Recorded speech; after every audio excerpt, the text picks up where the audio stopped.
इन्स्टिट्यूटच्या trustee आणि माझी मैत्रीण असलेल्या doctor Sneha Ronge madam, principal doctor Jayashree Bhosale madam, आमच्या club president Saurashmi Kaulwar, club secretary doctor Amruta Joshi,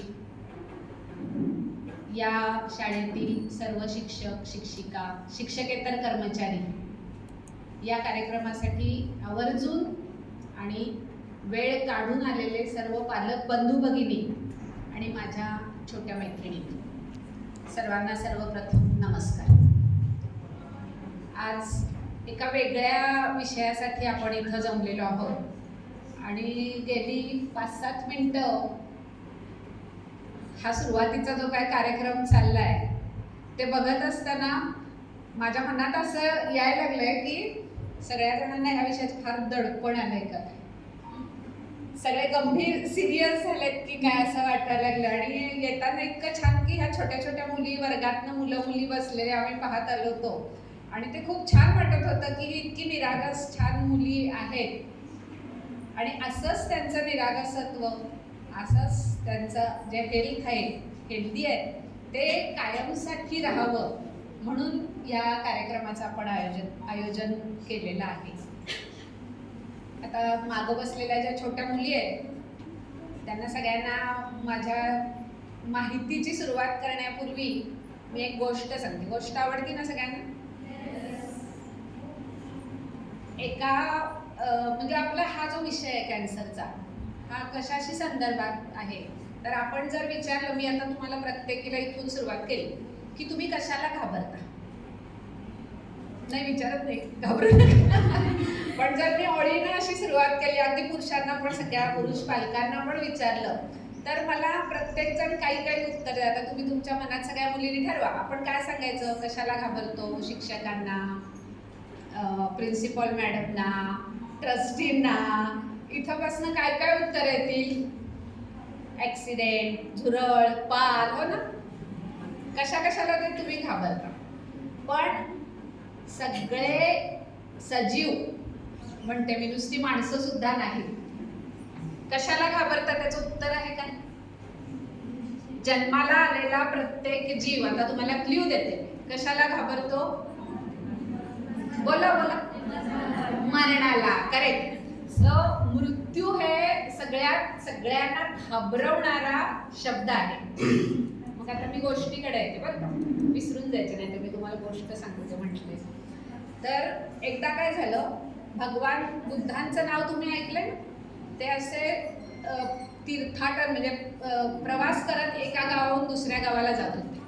तर ते एका गावात गेले तर त्यांच्याकडे लोक भक्तीनं जायचे की आपल्या सगळ्या समस्या ते हरण करतील म्हणून काही काही प्रॉब्लेम सांगायला. तर त्यांच्याकडं एक बाई आली आणि ती बाई अशी रडतच आली, लांबून येतानाच रडत खूप आली, जोरात रडत आली आवाज काढून आणि बुद्धांच्या पायावर येऊन पडली. ते मी तिला शांत केले, म्हणजे काय झालं, का तू एवढी का रडतीयस? तर म्हणजे माझं एक मागणं आहे तुमच्याकडे आणि तुम्ही ते पूर्ण केलं पाहिजे. ते म्हटले सांग तरी काय मागणं आहे तुझं, माझ्या जर हातात असेल तर मी ते पूर्ण करीन. तर मग बऱ्याच त्यांना हे करून सांगितलं की माझा मुलगा तरुण वयामध्ये मृत झालाय, तुम्ही त्याला जिवंत करा. तर हे किती अवघड मागणं, पण त्या मातेला कोण शांत करणार? पुत्र वियोगाच्या दुःखानं ती हैराण झाली होती. मग ते म्हणाले ठीक आहे आपण करूया प्रयत्न, पण म्हणले माझी एक अट आहे, मला ह्या तुमच्या गावातून मला एक जेवण मिळालं पाहिजे. ते म्हणे हा तिच्या जेवण काय अट आहे का, मी आत्ता जेवण करून आणते. ते म्हणे नाही मला भात पाहिजे जेवायला. ते म्हणे मग भात काय, तुम्ही काय मागाल ते मी आणतो. नाही म्हणे थांब ऐकून तर घे, मला ते भाताचे जे तू तांदूळ वापरणार आहेस ते तांदूळ तू भिक्षा मागून आणायचीस, घरातून भिक्षा. ती म्हणे माझ्या मुलगा जर परत जिवंत होणार असेल तर मी काय वाटते ते करायला तयार आहे, घराघरात भिक्षा मागण्यात मला कसं आलाय कमीपणा. ती म्हणजे मी आत्ता भिक्षा मागून तांदूळ घेऊन येते. ते अगं थांब माझं बोलणं पूर्ण होते. तू अशा घरातून भिक्षा मागायची आहेस ज्या घरात आत्तापर्यंत एकही माणूस मेलेला नाही. ती म्हणते असू दे की आम्हाला एक 5-10 घर तरी मिळतील, वाटी घातलं तर बुद्धांना किती भात लागणार आहे. म्हणून ती पहिल्या घरात गेली त्यांनी सांगितलं आमच्या घरात आज 10वा दिवस आहे आमचा हा मुस्लिम. दुसऱ्या घरात गेले त्यांनी सांगितलं आमचं मासिक आहे आज पहिलं. तिसऱ्या घरात गेली त्यांनी सांगितलं आमची आई जाऊन अजून 6 महिने व्हायचे. चौथ्या घरात गेली त्यांनी सांगितलं वर्षश्राद्ध जवळ आले. अशी ती घर जेव्हा फिरत गेली तेव्हा तिला उपरती आली आणि ती बुद्धांच्या पाया पडली आणि म्हटली की मी स्वीकार करते की माझा मुलगा या जगात नाही आहे. मग बुद्धांनी तिला शांत करून उपदेश केला. गोष्टीचा अर्थ मतितार्थ हाच आहे की मृत्यू हा अटळ आहे. प्रत्येक जन्माला आलेला माणूस कधी ना कधीतरी मरणार, हे सत्य आहे. मग ते आकाशात फिरणारे पक्षी असू देत, नाहीतर समुद्रातले मासे असू देत, कोणतरी कोळी त्यांना पकडेल, पळणारा हरिण असेल त्याला कोणतरी शिकार करेल, त्याची वेळ सुद्धा ठरलेली आहे सगळ्याची. कसं मरायचं ते पण ठरलेलं आहे. मग मृत्यू अटळ आहे तर मग माणूस मागतो काय?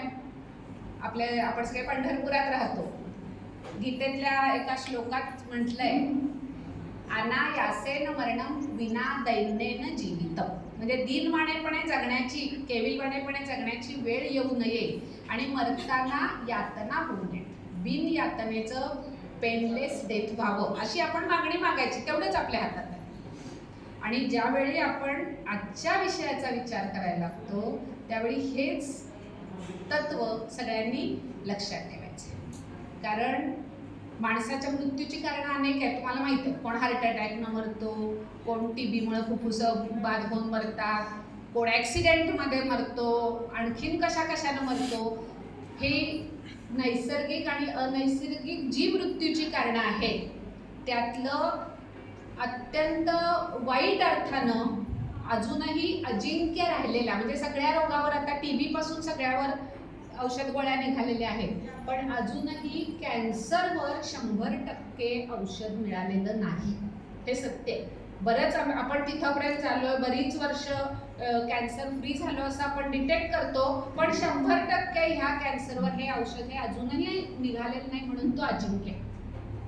मग आपण काय करू शकतो? जर कॅन्सरवरचं औषध नाही तर त्याच्यामध्ये सगळ्यात आजच्या विषयाशी संदर्भित महत्त्वाची गोष्ट आहे की जगात जेवढे काही कॅन्सर आढळतात त्यातले 30% कॅन्सर आपण टाळू शकतो.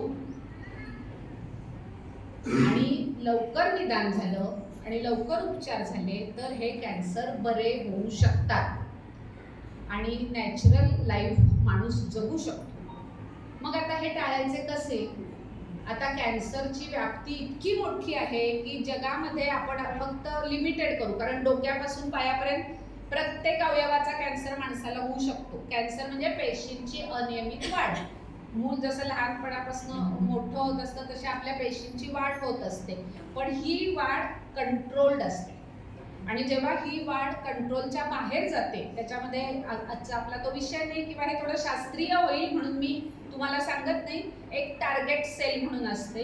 म्हणजे आपल्या शरीरातली एक पेशी कॅन्सरचा त्याच्यात हे होतो आणि ती अणुबॉम्बचे कसे स्फोट होतात ना तशी ती अनियमित वाढ करत जाते. म्हणजे एकाचे 2, 4, 8, 16, 64 अशा पटीनं वाढत जाते आणि मग गाठ येते, कुठंतरी शरीरावर जखम होते आणि वेगवेगळी लक्षणं दिसू लागतात. आता हा जो गर्भाशयाच्या मुखाचा कॅन्सर आपण आजचा विषय जो घेतलेला आहे HPV व्हॅक्सिनसाठी, त्याची लक्षणं काय दिसून येतात?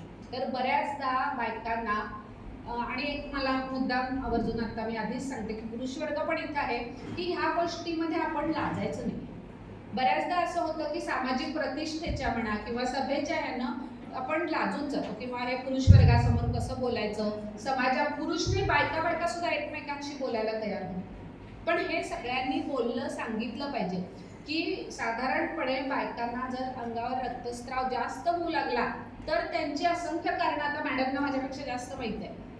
काहीही त्या स्वतःच हे करून घेतात. पाळी जायच्या वेळी असंच होतं, गेल्या आठवड्यात लग्नात जास्त कामं झाली ना त्यामुळं असं झालं, मला मानसिक त्रास झाला होता त्याचा परिणाम झाला म्हणून झालं. तुमच्या अंगावर अतिरिक्त प्रमाणात रक्तस्राव कशामुळं होतोय हे तुम्ही ठरवू नका, डॉक्टरना ठरवू.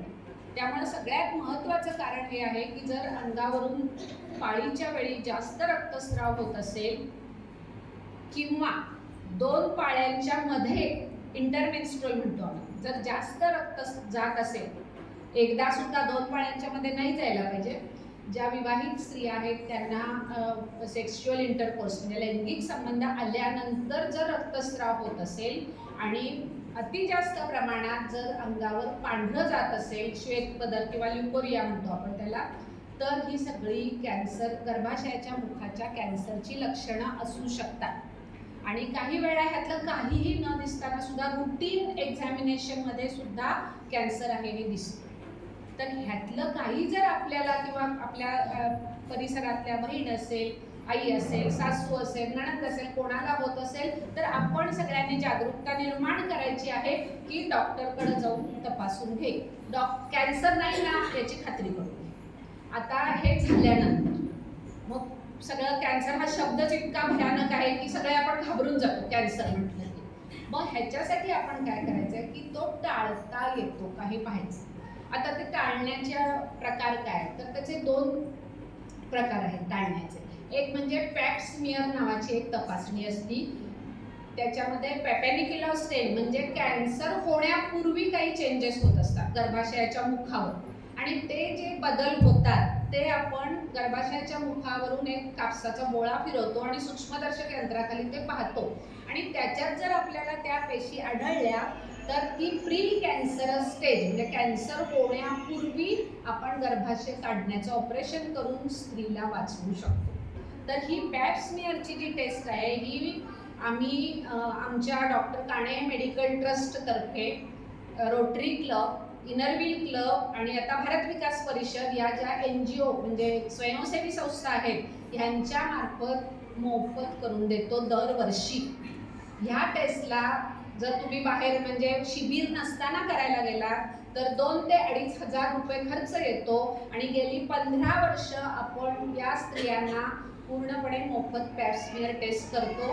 आणि माझ्याकडे अशी अनेक उदाहरणं आहेत की ज्या या शिबिरामध्ये प्री कॅन्सरस स्टेजमध्ये त्यांचं निदान झालं, ऑपरेशन झालं आणि आज कुणाला 10 वर्ष, कुणाला 12 वर्ष झाली, त्यांना त्या पूर्णपणे रोगमुक्त झालेल्या आहेत. तर हा पॅप स्मिअर हा पहिला प्रकार. आणि दुसरा प्रकार जो आहे तो हा HPV वॅक्सिन्स आहे. HPV म्हणजे मुलींनो तुम्ही लक्षात ठेवा, आपल्याला ज्ञान म्हणून माहित पाहिजे, ह्युमन पॅपिलोमा व्हायरस असा त्याचा लॉंग फॉर्म आहे.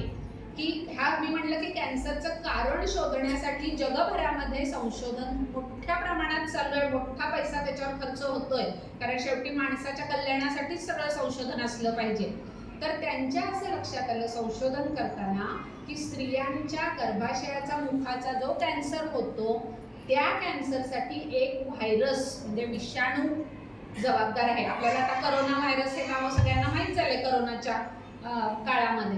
तर या सारखाच एक व्हायरस आहे, त्याचं नाव आहे HPV व्हायरस. आणि हा व्हायरस जर आपल्या शरीरात असेल तर तो पुढच्या काळामध्ये कॅन्सर निर्माण करू शकतो. आता आपल्याला हे जर कळलं तर ह्याची पुढची पायरी अशी होती की ह्या व्हायरसला मारून टाका, म्हणजे तो पुढं काही दाखवणारच नाही. तर सुदैवानं असं आहे की हा कॅन्सर आपल्या शरीरात आल्यानंतर तो कॅन्सर तयार होईपर्यंत मधला काही काळ आपल्याला देतो, त्याला इन्क्युबेशन पिरियड असं म्हणतात. आणि त्याच्याही पेक्षा चांगली गोष्ट अशी की तुम्ही लसीकरण हा शब्द ऐकता की नाही, आता शासनानं खूप जोरात लसीकरण सुरू केलं आहे. तर त्याच्यामध्ये आपलं बाळ जन्मलं की डोस घेतले का आपण विचारतो की नाही, मग त्याच्यामध्ये 0 पोलिओ आहे, ट्रिपल आहे, वेगवेगळे मिझल्स व्हॅक्सिन आहेत. ही जशी व्हॅक्सिन्स असतात तसं ह्या विषाणूवर हे व्हॅक्सिन निघालेलं आहे, ते HPV व्हॅक्सिन आहे. तर हे व्हॅक्सिन जर आपण आपल्या फक्त मुलींनाच नाही, आमचा मगाशीच विषय झाला, आपल्या मुलांना आणि मुलींना दोघांनाही द्यायचं आहे. तुम्हाला असं वाटेल की गर्भाशयाच्या मुखाचा कॅन्सर आणि पोरांचं काय काम आहे, तर हा जो व्हायरस आहे हा केवळ स्त्रियांच्या गर्भाशयाचा कॅन्सर करत नाही तर अनेक कॅन्सरसाठी तो कारणीभूत आहे. त्यामध्ये स्त्रियांच्या आणि पुरुषांच्या संडासच्या जागेचा म्हणजे गुदद्वाराचा कॅन्सर आहे, मुखाचा कॅन्सर आहे, अन्ननलिकेचा कॅन्सर आहे, पुरुषांच्या मध्ये स्क्रोटम आणि पेनिस जननेंद्रिय जी असतात त्याचा कॅन्सर आहे. ह्या सगळ्यांना हा व्हायरस जबाबदार आहे. आणि हा व्हायरस जर आपण आता थोडंसं मोठ्या माणसांसाठी सांगते की शक्यतो हे सेक्शुअल इंटरकोर्स होण्यापूर्वी, म्हणजे आपण आपल्या साध्या भाषेत म्हणायचं तर मुलांना लग्न होण्यापूर्वी हे आपण व्हॅक्सिन द्यायचं आहे, म्हणजे ते जास्त प्रमाणामध्ये इफेक्टिव्ह परिणामकारक होईल. आणि हे जे HPV व्हॅक्सिन आहे ह्याच्यासाठी आम्ही साधारण 9 ते 15 हा वयोगट सध्या निवडलेला आहे. या 9 ते 15 वयोगटातल्या सगळ्या मुलींना आपण हे व्हॅक्सिन द्यायचं आहे. आणि हा व्हॅक्सिनचा कार्यक्रम जो आम्ही क्लब मार्फत घेतलाय तो फक्त आपल्या छोट्याशा पुरता मर्यादित नाही. हा गायनेकोलॉजिस्ट असोसिएशन जे आहेत, म्हणजे स्त्री रोग संघटना, त्यांच्या महाराष्ट्र शाखेने त्यांच्या संपूर्ण भारतातल्या फॉक्सी म्हणतात, federation of obstetricians and gynaecologist of India, ह्या संस्थेनं सुद्धा हातात घेतलाय. कारण याची व्याप्ती खूप आहे.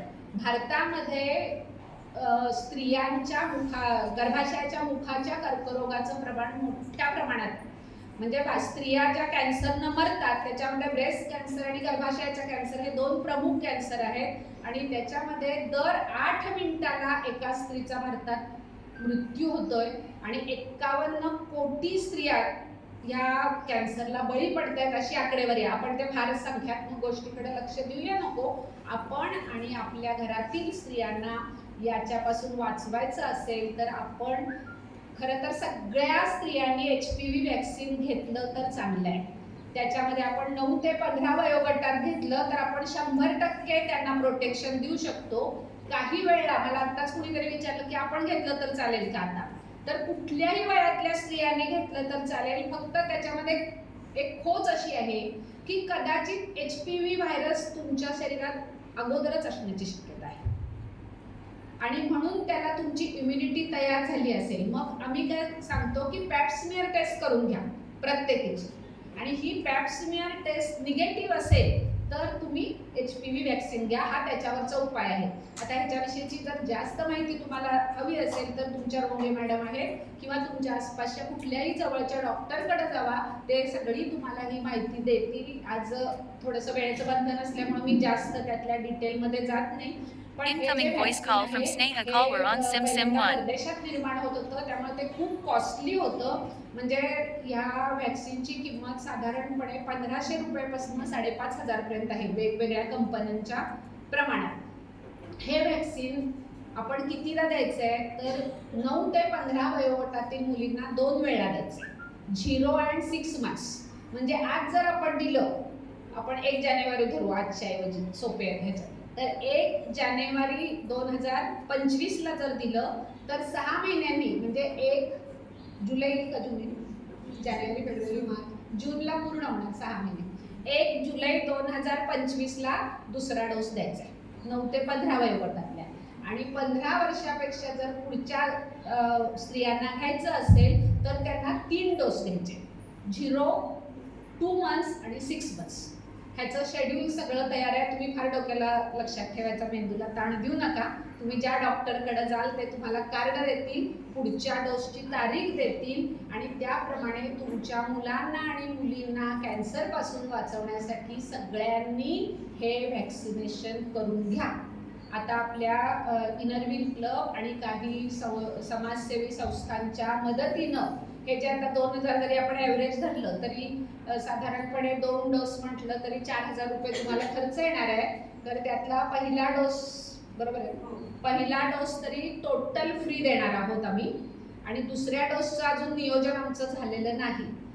तुम्ही जर अफोर्डिंग असाल, म्हणजे तुम्ही जर खर्च करू शकत असाल तर आपल्या मुलांसाठी दुसरा डोस तुम्ही खर्च करा. तुम्हाला जर खर्च करायचा नसेल तर आमचा क्लब किंवा काही समाजसेवी संस्थांच्याकडून देणगी घेऊन आम्ही दुसऱ्या डोसचीही व्यवस्था करण्याचा प्रयत्न करू. परंतु आपल्या मुलांच्या आरोग्यासाठी आपण हे करा. मी नेहमी माझ्याकडे येणाऱ्या सगळ्या पेशंटना, सगळ्या जिथं मला चान्स मिळेल बोलायचा तिथं सांगते की आपण थोडंसं बदललं पाहिजे. स्त्रियांच्याबद्दल बोलते मी. आपण साड्या घेताना विचार करत नाही, दागदागिने घेताना विचार करत नाही, आपल्या आरोग्याच्या, आपल्या हेल्थच्या दृष्टीनं विचार करताना मात्र आपण स्वस्त महागचा विचार करतो. हे थोडं चुकीचं आहे. उलट you should invest on it. ह्याच्यावर आपण जास्त पैसा खर्च केला तर आपल्यासाठीच ते चांगलं आहे. आणि आता पहिला डोस तर आपण सगळ्यांना फ्री देणार आहोत, त्यामुळे पहिल्या डोसची तर तुम्ही काळजीच करू नका. आणि ह्याचा जास्तीत जास्त ज्यांना काही शंका असतील त्यांनी कुठंही नेटवर, आता सगळ्यांच्याकडे मोबाईल आहेत, त्याच्यावर टाकलं तर तुम्हाला ही माहिती मिळेल. आणि ज्यांना त्या नेटच्या भानगडीत पडायचं नाही त्यांनी आमच्यासारख्या कुठल्याही डॉक्टरकडे येऊन सगळी चौकशी करून घ्या आणि निशंक मनानं आपल्या पाल्यांना HPV वॅक्सिन द्या.